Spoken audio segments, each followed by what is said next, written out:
iza vašeg leđa zapravo stojimo na jednom arheološkom nalazištu koje istražujemo u suradnji sa Institutom za arheologiju iz Zagreba već dugi niz godina. Radi se o rimskoj keramičarskoj radionici, znači to je zapravo, da kažem, bila tvornica keramike. Od građevinske keramike, opeka, pa do uporabne kućanske keramike, lonaca, amfora i tako dalje. Zanimljivo je isto, evo, čak i iz svog tog posuđa izašao jedan specifičan tip amfore koji se zapravo dobio naziv tip crikvenica, što je jako značajno za ovaj kraj. Ono što je zanimljivo, mi smo do sada, evo, 6 peći na ovom prostoru našli. Jedna koja je najočuvanija, ona je stvarno velika, oko 7 metara. Prema njoj smo izradili jedan projekt, odnosno nacrt kako su izgledale te rimske peći. Odnosno, do jednog dijela mi to znamo, a ostalo je naša pretpostavka, zato to i jeste eksperimentalna arheologija. Mi smo nekako ušli u taj projekat i zapravo smo izradili ovakav tip peći, na ovom prostoru nije napravljen. Tu postoji konstrukcijski jedan odmak koji su Rimljani napravili, a to je zapravo ta rešetka koja dijeli ložište od prostora gdje se peču predmeti. Prije je to bilo zapravo u jednoj razini ili drugačije tehnologije pečenja. Mi ćemo zapravo danas, znači tu peć smo zidali po svim standardima kako su Rimljani, koristili smo sirovu glinu, sirovu opeku, pljevu, to je znači oni ostaci od žetve, pijesak. Sirova opeka se s tim ljepila i premazala se cijela peć. Znači te premaze smo mi zapravo i našli. I danas ćemo upravo sada što ste posnimili, napunit ćemo peć sa predmetima, zazidat ćemo zadnji kraj i onda ćemo ju založiti. Mi ćemo pratiti temperature pomoću suvremenog mjerača, mi moramo doseći nekakvih 830 do 850 stupnjeva da bimo dobili rezultate pečenja kakve mi očekujemo, kakva je naša keramika. Uzeli smo i uzorke gline, naše tu autohtone, i vidjet ćemo da li smo u tome uspjeli, da li to ili nije, to ćemo znati tek sutra. Kada se nadamo da će se peć ohladiti, izvadit ćemo te predmete, mjerenja ćemo već znati danas, a na večer se sprema i jedna ovako prigodna veselica, pa će ljudi moći kušati malo rimske hrane, rimskih kobasica, malo rimskog vina, libuma, rimskog kruha i 2 rimska prasića i evo, bit će zanimljivo. Evo, rekli ste nam što je sve pronađeno na ovom nalazištu, imate li nekih naznaka da to nije sve, da ima toga još malo? Naravno da ima, baš, mislim, mi istražujemo sad ovaj područje od 2000 kvadrata, međutim, prostor ispod nogometnog igrališta kao i ovo iza, sve je u zaštićenoj zoni i zapravo znamo već da ispod nogometnog igrališta su lučka skladišta, znači to su bili prostori gdje su oni skladištili sve te predmete, jer je more naime bilo evo do prostora gdje je tu vijadukt, tu su pristali brodovi i zapravo su odvozili te predmete u distribuciju. A cijeli ovaj prostor je još zapravo neistražen i sigurno će pokazati nekakve rezultate. Već sad smo po nekakvim sondama našli da i u ovom prostoru postoje nekakve aktivnosti.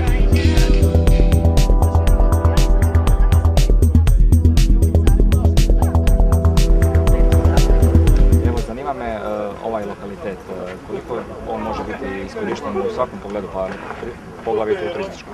Pa ja mislim da je to jedan jedinstven primjer, jer na ovako velikom prostoru gdje nema zapravo izgrađenih objekata, da je to zapravo prilika za Crikvenicu, inače za ovo čitavo područje, jer je lokalitet prvog reda, bi mogla reći, još je praktički ima još prostora za obradu i sam vrijednost je u tome što u Hrvatskoj do sada nije otkrivena ovako, možemo reći, jedan kompleks keramičke radionice, znači to su tipične radionice koje su inače bile građane u svim rimskim provincijama, znači kao i u ovoj.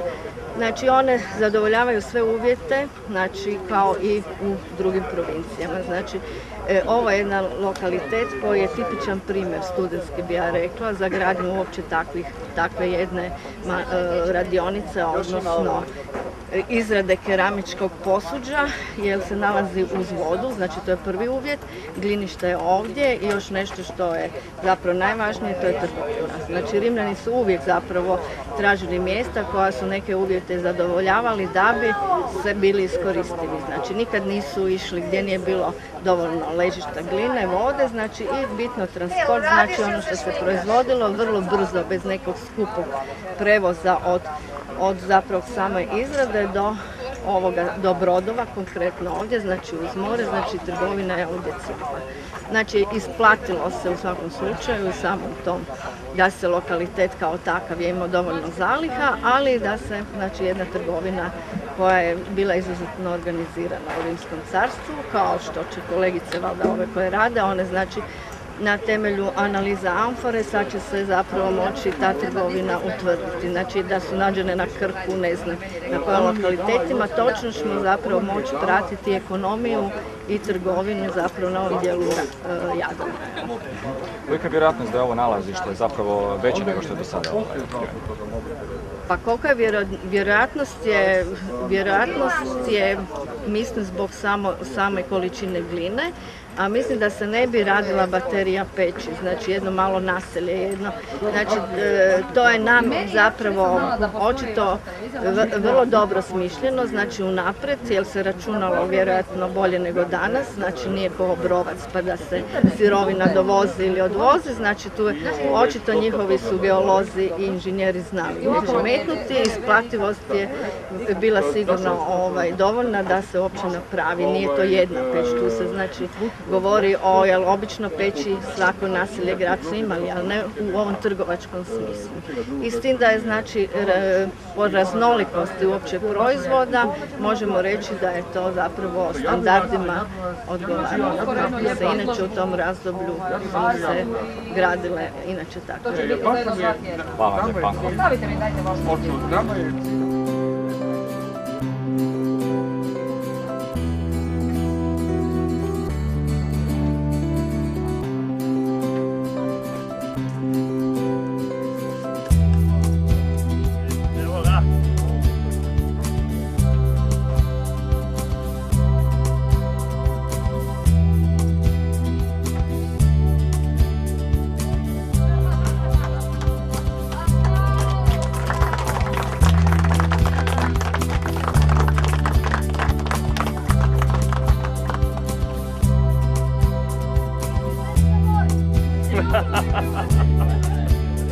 Evo ga.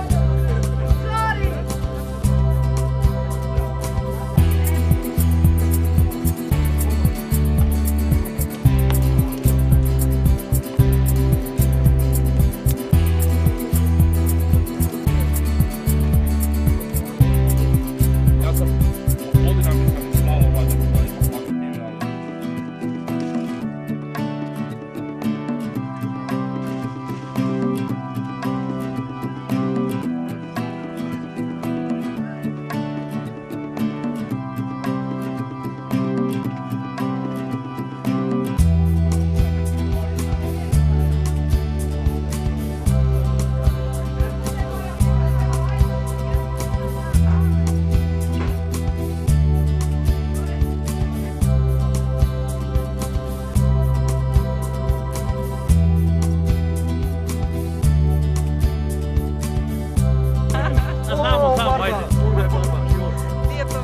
Samo, evo vina, evo. I to je živa istina. Da nije njega bilo, nema terena, nema peći. Molim da se to stavi. To.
svega možete ovdje malo na plato ovdje, tako.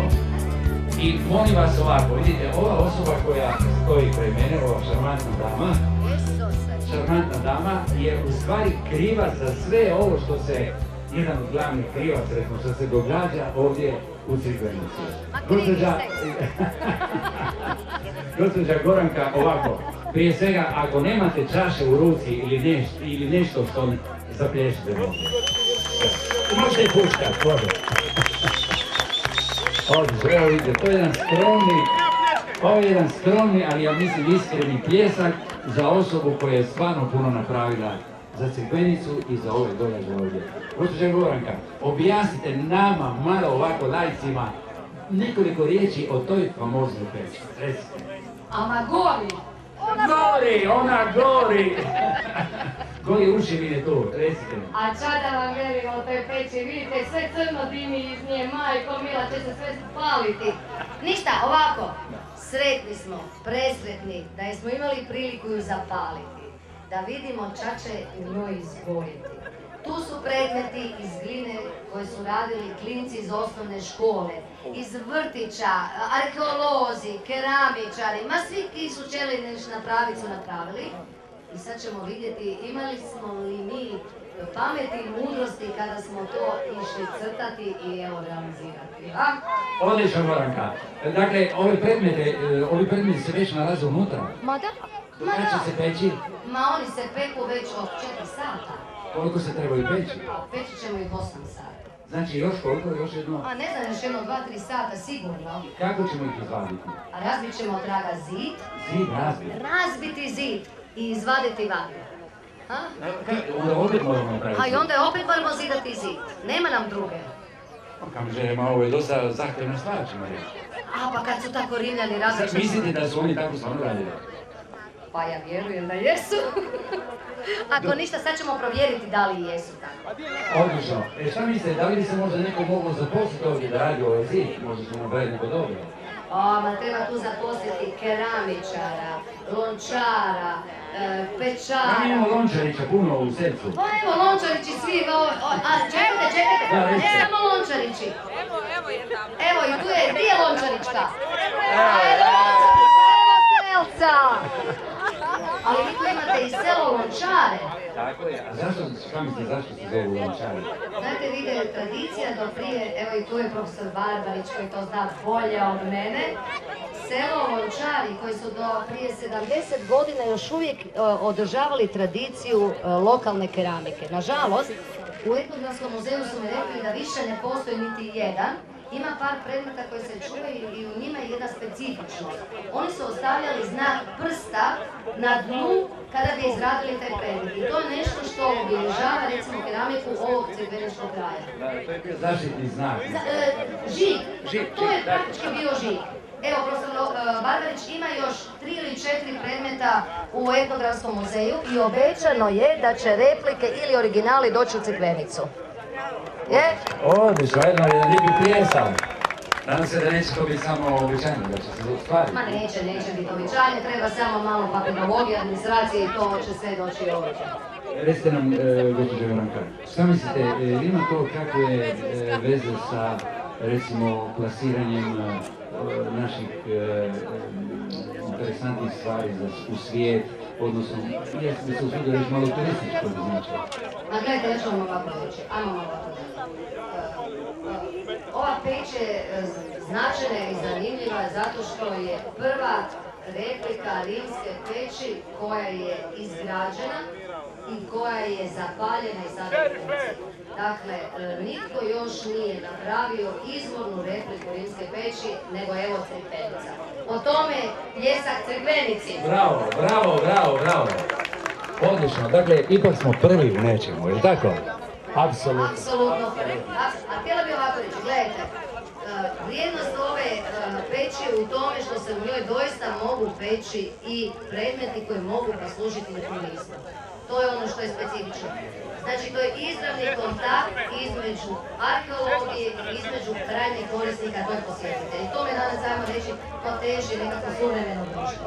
Da posjetitelj ne dođe samo i kupi predmet, već ga on sam i izrađuje. I tu Crikvenica ima velike šanse, da pače.